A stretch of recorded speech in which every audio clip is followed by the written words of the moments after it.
Hey, Owen, can you just tell the people real quick what you guys do and how much you are raising? So my name is Owen. I'm the CEO at Tipple. We are the cross-border infrastructure for the alcohol industry that allows alcohol companies to sell directly to consumers and to businesses across countries. Awesome. How much are you guys raising right now? Raising 4 million. Nice. Let me ask you, we started working together like 2.5 months ago. Mhm. What was your fundraising situation like before we started working together? We kind of hadn't really put together a process. We'd just, like smashed together a deck with a few bits, but like we were very operationally busy. Um, so yeah, we weren't really taking it seriously. Okay. And what kind of effect did it have on you? I think there was a couple of things. One was taking a look at the entire process that we were running. Two is telling the story. So, as in one, like speaking with you and kind of talking about what we were doing, you'd go like, "Hey, I really like that. That's super important." And I would be just throwing out details, and you'd be like, "That's really important. You should probably focus on that." Yeah. So yeah, like talking about the story about the business and the things that I think were unimportant, but you were like, "That's super important to a VC." Cool. So what changed like for how did you feel about the fundraising situation after working with me? What changed? Like, are there any specific results you can share for like what happened in meetings or what you felt Well, about? we get called compelling, which is always a good sign. The story is very compelling.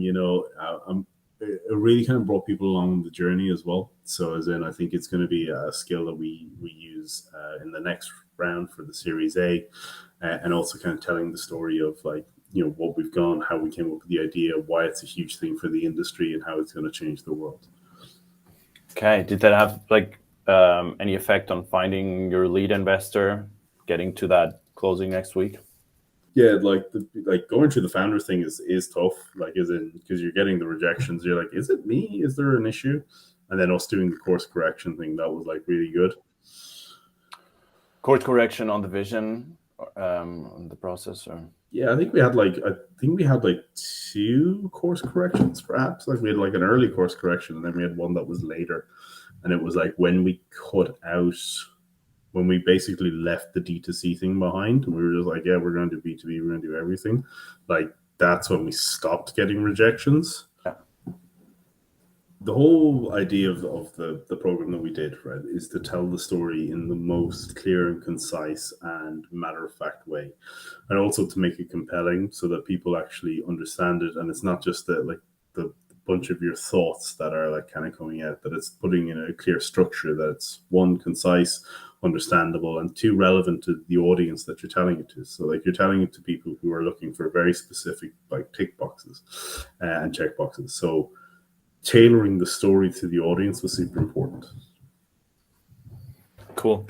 Can you say anything about how investors reacted to whatever part it is we're talking about, founder story, vision story, whatever it is? Um, so actually, in the early days when we started talking to VCs first, we had some really bad advice, which was to only focus on the first 18 months of the next 2 years of what you're going to do and what you're going to execute between now and Series A. And then after like talking to you, you were like, no, you need to do like the vision story, like tell them like what you're going to do and like why this is going to change the world. So that was the biggest fundamental change in our fundraise. So we went from talking about the thing that we're going to do over the next 2 years to here's our plan for global domination. Awesome. Yeah. Um, when you thought about working with me, was there a point where you almost said no to working with me?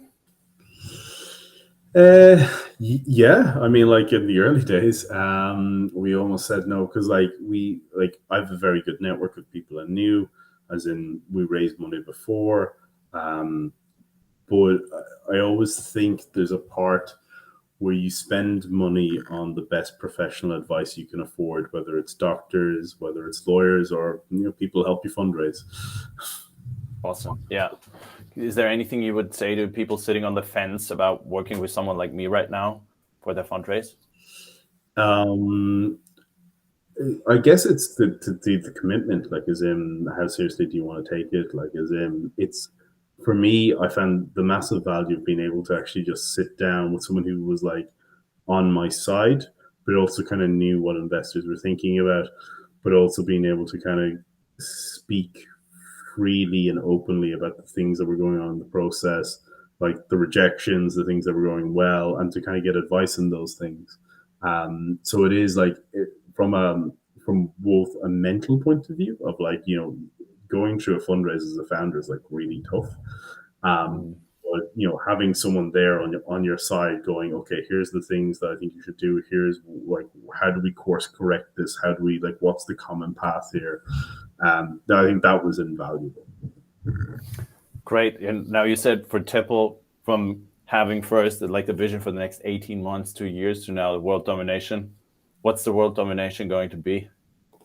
We're going to be the infrastructure for the alcohol industry. You won't be able to sell alcohol without using one of our projects. So whether it's tax, logistics, tech, one of these things. I love it.